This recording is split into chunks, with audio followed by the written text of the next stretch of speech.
Maintenant, je vais vous montrer la bonne technique pour attraper un fly ou un pop-up dans le champ intérieur.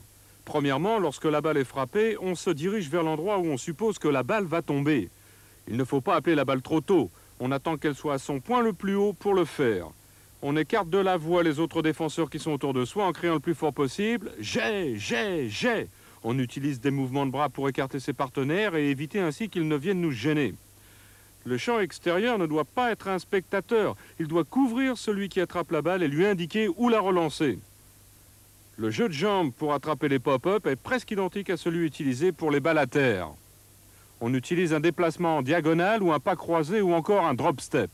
Il faut absolument éviter de reculer. Maintenant, laissez-moi vous donner quelques exemples d'attrapés de pop-up. En position d'action, la balle est frappée sur ma droite. Je fais un pas croisé, attends le point culminant de la trajectoire, crie « J'ai !», écarte du geste mes partenaires, me place sous la balle, équilibré, et regarde la balle rentrer dans le gant en gardant des mains souples. Balle frappée sur ma gauche, même chose. De la position d'action, je suis prêt à aller dans n'importe quelle direction. La balle est frappée en l'air, je la regarde, fais un pas croisé, me place derrière la balle et l'attrape dans mon gant. Balle frappée par-dessus ma tête, drop step, je regarde la frappe, effectue mon drop step, me place dessous, la regarde rentrer dans mon gant. Je l'ai! Sur toutes les balles frappées en l'air, l'important, c'est la communication. L'anticipation est également extrêmement importante. Un défenseur doit être en mesure de savoir où la balle va atterrir pour se placer au bon endroit. Regardez comment ce premier base attrape un ball fly. Il fait un drop step avec sa jambe gauche, localise la balle au-dessus de sa tête sur la gauche. Ensuite, il fait un pas croisé pour se diriger à l'endroit où va tomber la balle et attrape celle-ci à deux mains. Autant que possible, les défenseurs doivent attraper les pop fly avec un mouvement vers l'avant. Une course en arrière peut provoquer une perte d'équilibre. Nous savons que le soleil peut poser des problèmes pour attraper un fly. Donc, si vous n'avez pas de lunettes de soleil, utilisez votre gant pour faire écran au soleil.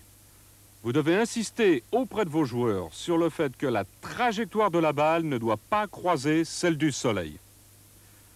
Vous devez toujours garder la balle des yeux en utilisant soit des lunettes de soleil, soit votre gant. Laissez-moi vous donner un exemple. La balle est frappée, je sais où est le soleil. Je le masque, je me déplace vers la balle et je l'attrape. Le soleil peut être particulièrement dangereux pour attraper les pop fly. Les infielders doivent utiliser leurs gants pour faire écran au soleil. Rappelez-vous, on ne peut trop insister sur la communication. Utilisez une voix forte et 3 fois « j'ai ». Les joueurs qui ne sont pas concernés par l'attrapée de la balle doivent dire « prends ». Si vous êtes dans ce cas, ne soyez pas un spectateur. En d'autres termes, faites quelque chose pour aider à faire ce jeu. Si vous êtes un champ extérieur, aidez votre partenaire en lui indiquant où lancer la balle. L'idée, c'est la communication. On doit absolument éviter les collisions. Encore une fois, une bonne communication est essentielle pour les pop fly. Une mauvaise donne ce genre de résultat.